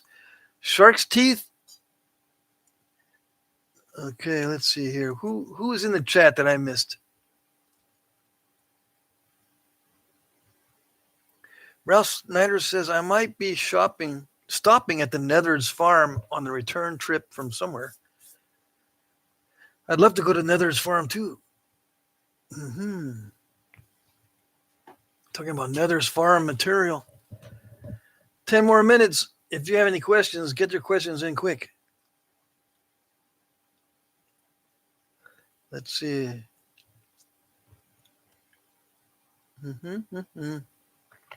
Killer Cork is in the house.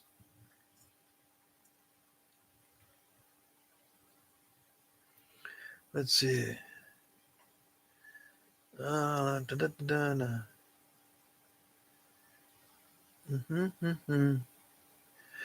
Talking about finding stones, going to Nether's Ranch. Let's see. Gary, what are you up to?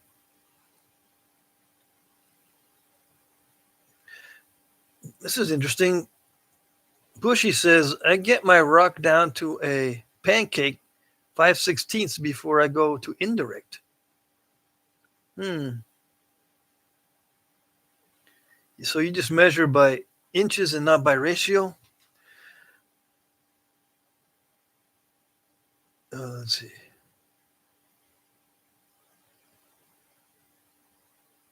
Okay. Oh, excuse me.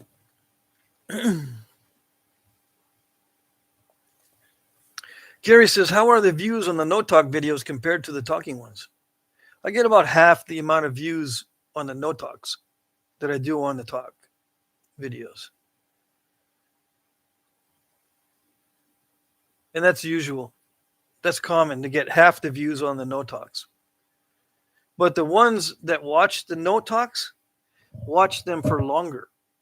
So even if I don't get many views, they watch for longer, so I don't lose revenue.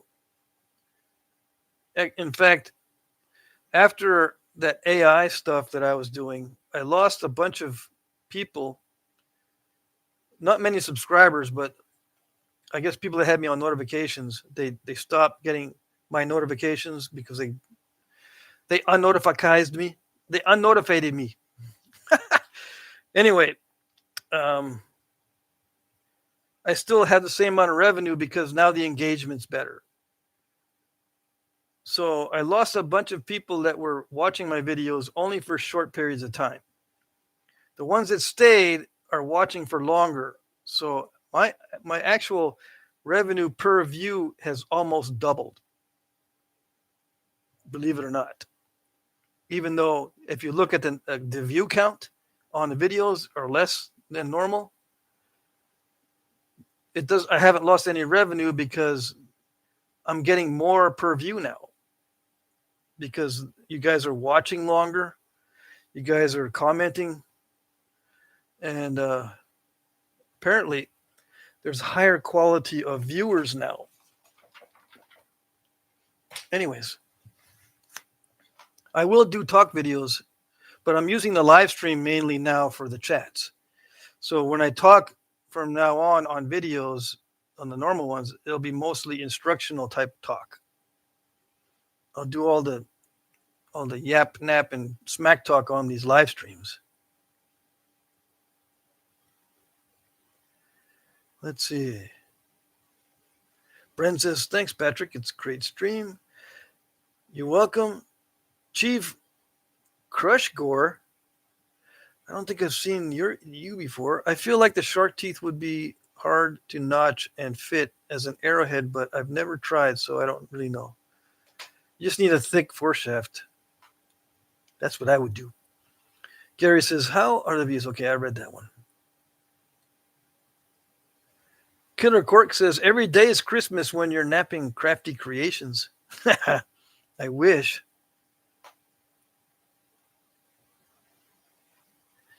Let's see here.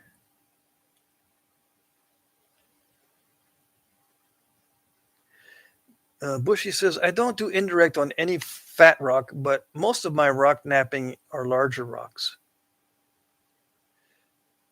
Gary says, I like the talking ones better. Yeah, most people like the talking ones better.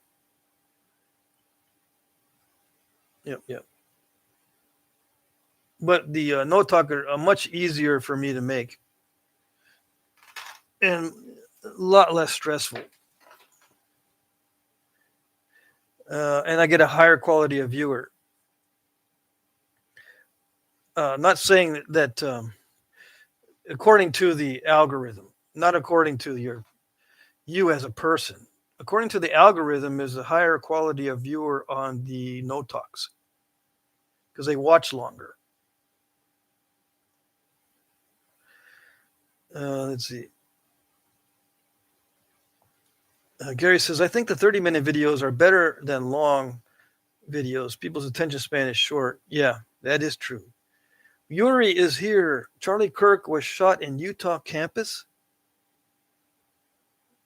What? Just now or what? TJ's New Life. Hello, Uncle Jack. How's it going? I need another sign that says yap, smack, and nap. Keith Callahan. I gotta look up this Charlie Kirk stuff. That's terrible. What the heck is going on? Let's see.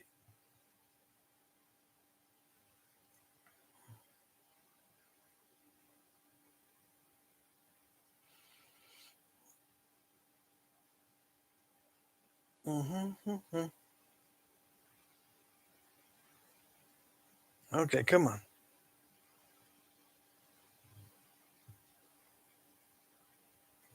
It's taking forever. I'm looking for the news on Twitter. X-Twitter. Drew's Concrete is here. Yuri says half an hour. Yuri says on his Facebook page, people post videos shot in the neck, hospitalized.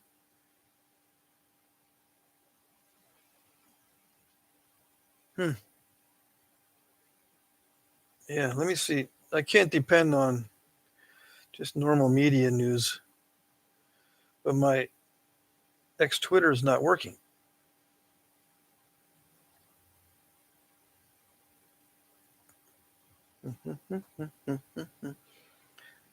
It's just spinning. Okay.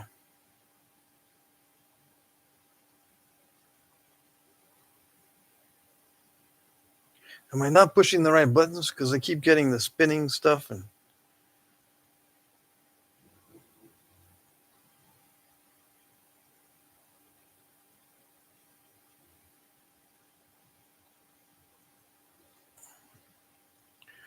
All right.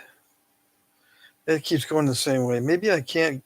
Maybe it's just this phone. If I try to sign in. Anyways, let's look this up.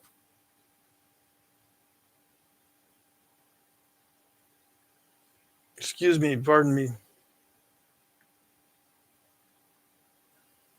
Dang. Okay.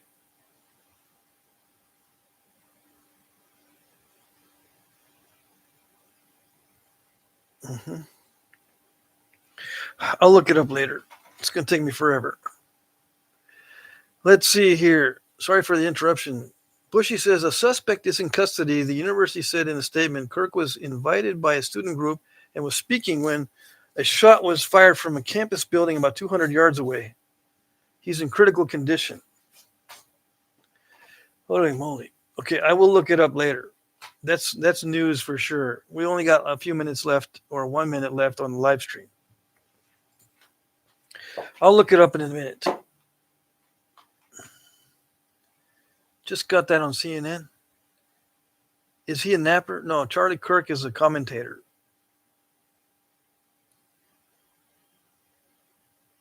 He's in political commentator. Yeah, on the right.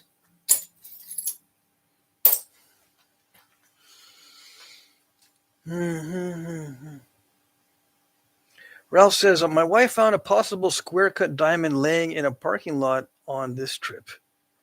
Well, dang. How do you find those things in a parking lot? That would just look like a little shiny glint. There's lots of glints on asphalt parking lots. I don't know how she would find that. That's some good eyes. All right, so it's 4:00.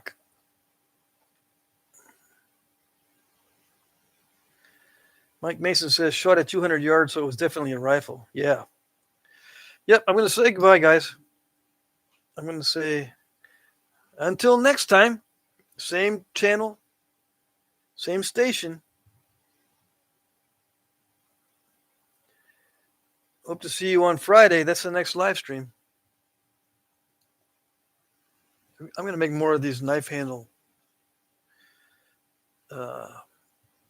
samples. This is a small sample pattern. And I should start making more knives for the auction. I should. Yep, we'll see you Friday. Thank you, everybody. Thanks for being here. Thanks for all the comments.